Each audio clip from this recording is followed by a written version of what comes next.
My name is Anaya. So today I'm going to read this story named Fletcher and the Falling Leaves. And this book is written by Juliana Rawlinson, pictures by Tiffany Beakey. So let's start reading. I hope you will enjoy this book.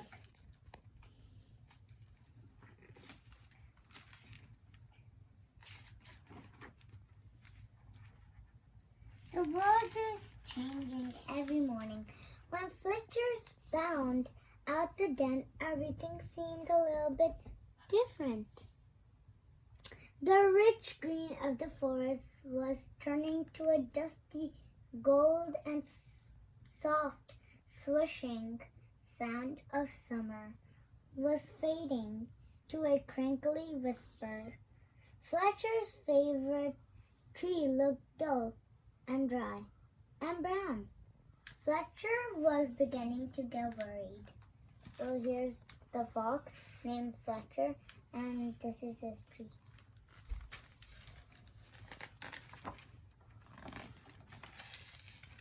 I think my tree is sick, said Fletcher. What's wrong with it? His mother asked. Its leaves are turning brown, said Fletcher. Don't worry, it's only autumn, she said. Fletcher ran back to his tree and patted the rough bark. Don't worry, it's only autumn, he said. You'll be feeling better soon. So he's telling his mama all about the sick tree, and then this is his tree.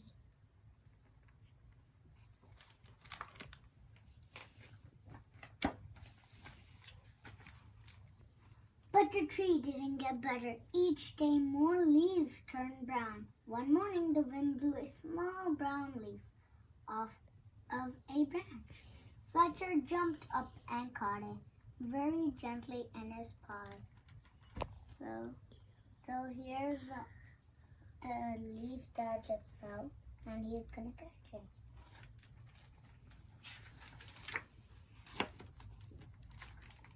Don't worry, tree, I've got your leaf. I'll fix it for you. Fletcher looked around, picked a piece of grass, and carefully tied the leaf to a branch. Just then, another gust of wind ruffled Fletcher's fur. The leaf shook itself free and fluttered back to the ground. Fletcher picked it up again and thought very hard.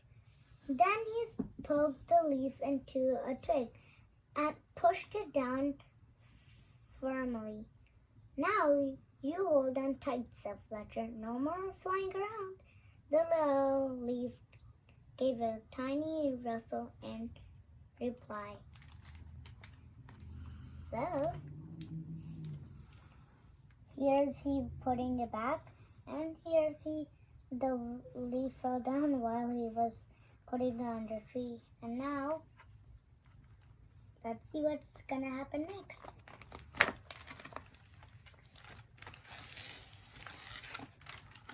The next day, a strong wind was blowing through the forest. Fletcher rushed out of the den and ran all the way to his tree. Lots of branches were bare. The little lost leaf spun everywhere. Don't worry, tree, I'll catch them for you, I promise. Round and around whirled Fletcher around the swirling leaves. So there are more leaves blowing from this little bare tree, and he's gonna get all of them. Let's see how he does that.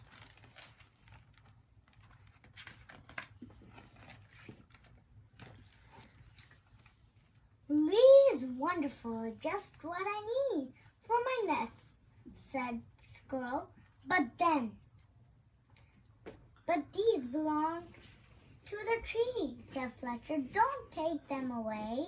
The tree doesn't need them anymore, said the squirrel, bounding off. Help, help, the wind and the squirrel are stealing our leaves, cried Fletcher.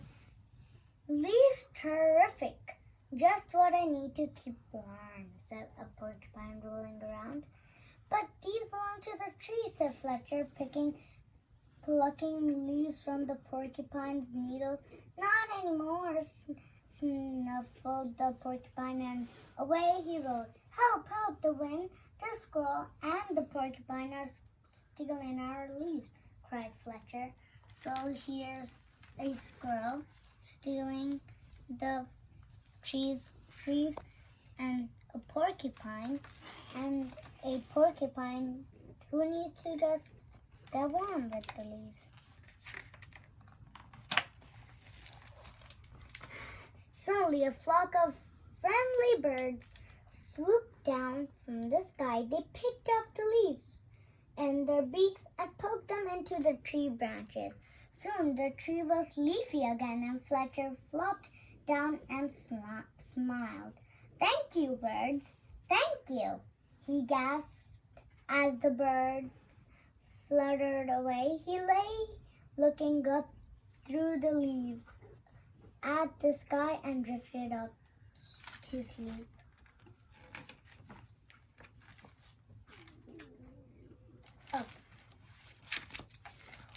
So sorry, I forgot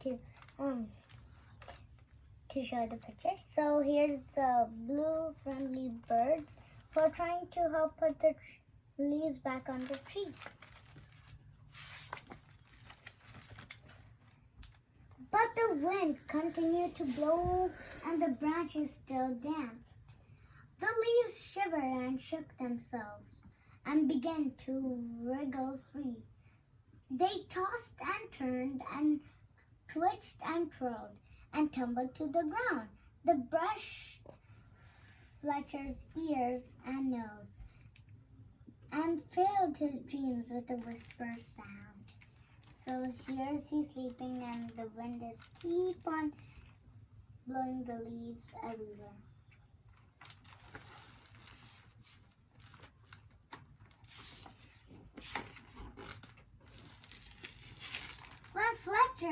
When Fletcher finally woke up, he couldn't believe his eyes. Instead of a roof of dancing leaves, he could see were bare branches against the sky. Oh, tree, I'm so sorry, gulped Fletcher. All your leaves are gone. But then he saw high in the branches one small leaf still holding up. I won't let the wind steal that one, said Fletcher, and he began to climb. He crawled along to the last leaf and held it firmly into its branches. All day long the wind blew, the branches bounced, and Fletcher held tight. I'll stay with you, leaf, he said. Don't worry. So here the tree is all bare, and there's one tiny leaf here. So he is climbing up, and now he's holding on. So the wind won't blow that leaf away again. But then, with a sudden whoosh of wind, the branch bounced high.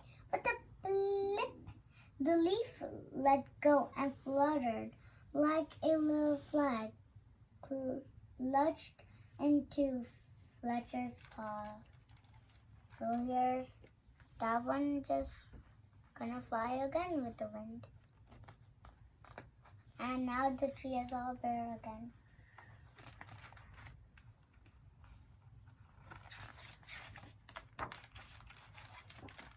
Fletcher looked sadly at the leaf. He had promised to save the tree. He carried it carefully down the tree and back to his den. He made a cozy little bed for it and gently tucked it in. But all night long, he could only think of his tree, all on its own.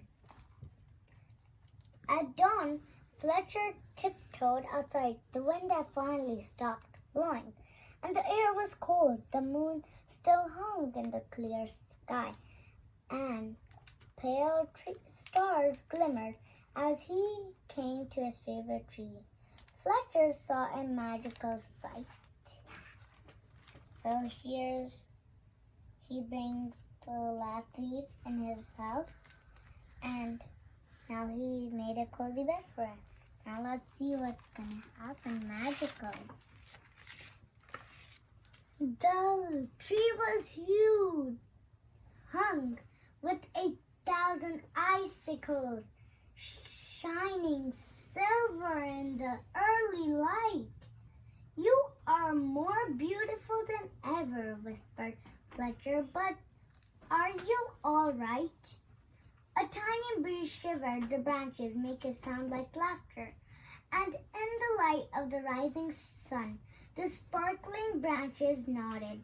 Fletcher gave his tree a hug. Then he went back to the den for a nice warm breakfast.